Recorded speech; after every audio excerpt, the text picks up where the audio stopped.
warahmatullahi wabarakatuh.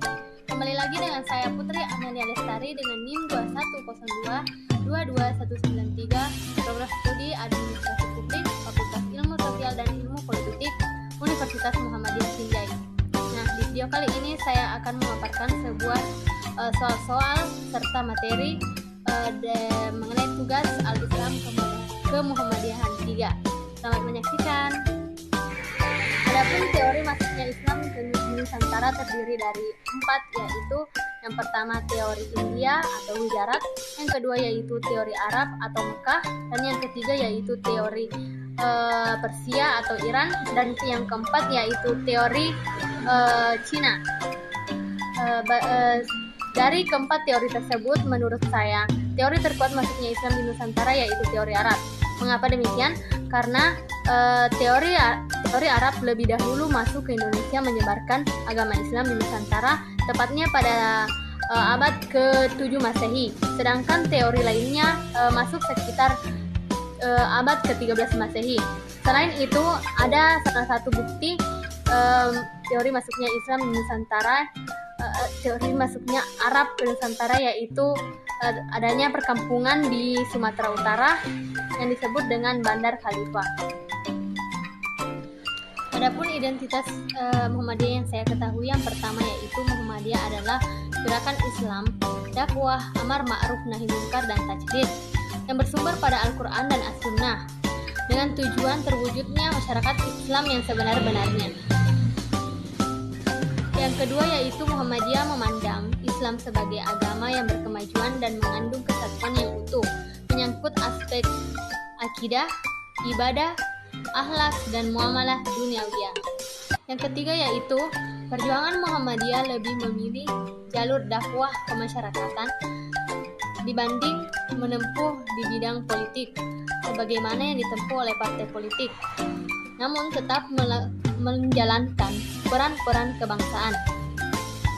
Perbedaan Muhammadiyah dengan organisasi lainnya yang pertama yaitu Muhammadiyah itu murni mengikuti dan melakukan apa yang diajarkan oleh Nabi Muhammad SAW dengan menggunakan sunnah yang kuat dan jelas, dibanding dengan organisasi lainnya yang lebih mengikuti iman besar atau iman syafi'i. Yang kedua yaitu Muhammadiyah lebih sering melakukan pengkajian ekstra di majelis tarji dan tajdid. Yang ketiga yaitu Muhammadiyah juga bergerak di serangkaian bidang sosial seperti bidang pendidikan dan bidang kesehatan.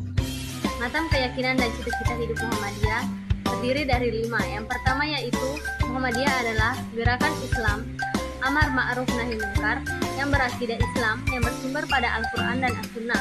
Yang kedua yaitu Muhammadiyah berkeyakinan bahwa agama Islam adalah agama Allah yang diwahyukan kepada Rasulnya mulai sejak dari Nabi Adam alaihissalam sampai dengan Nabi penutup Nabi Muhammad SAW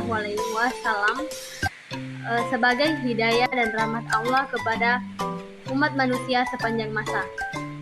Yang ketiga yaitu Muhammadiyah mengamalkan Islam berdasarkan ajaran Al-Quran dan Sunnah Rasul. Yang keempat yaitu Muhammadiyah bekerja untuk terlaksananya ajaran-ajaran Islam meliputi bidang akidah, ibadah, akhlak, dan muamalah duniawiyah.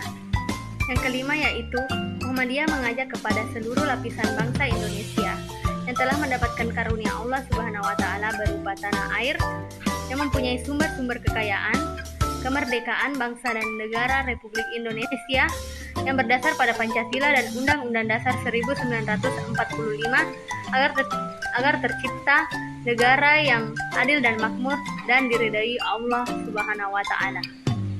Peran Muhammadiyah dalam bidang sosial yaitu Muhammadiyah sebagai tombak kemajuan bangsa seperti keberhasilan pendidikan, ekonomi dan kesehatan dan sebagainya.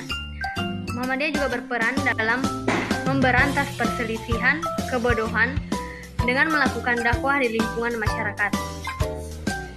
Adapun kaitannya dengan teologi surah Al-Maun, berdasarkan isi kandungan surah Al-Maun yang membahas tentang anak yatim, Muhammadiyah menganjurkan kepada seluruh umat Islam agar selalu memperhatikan orang-orang yang masih dalam keterbelakangan, tertindas, dan masih berada di dalam bawah kemiskinan, dan jangan sampai menghardik ataupun mengabaikan anak yatim.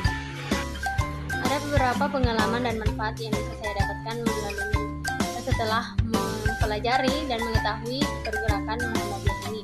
Seperti saya dapat mengetahui tentang hal yang tidak dianjurkan dan hal yang dianjurkan di dalam Islam berdasarkan Al-Quran dan Sunnah. Dalam mempelajari pergerakan Muhammadiyah ini, saya juga dapat mendalami dan mengetahui sunnah-sunnah Rasul, sunnah-sunnah Nabi Muhammad SAW yang dapat dijadikan contoh di dalam kehidupan sehari-hari untuk keseharian kita di dalam beribadah dan di dalam lingkup hubungan sosial.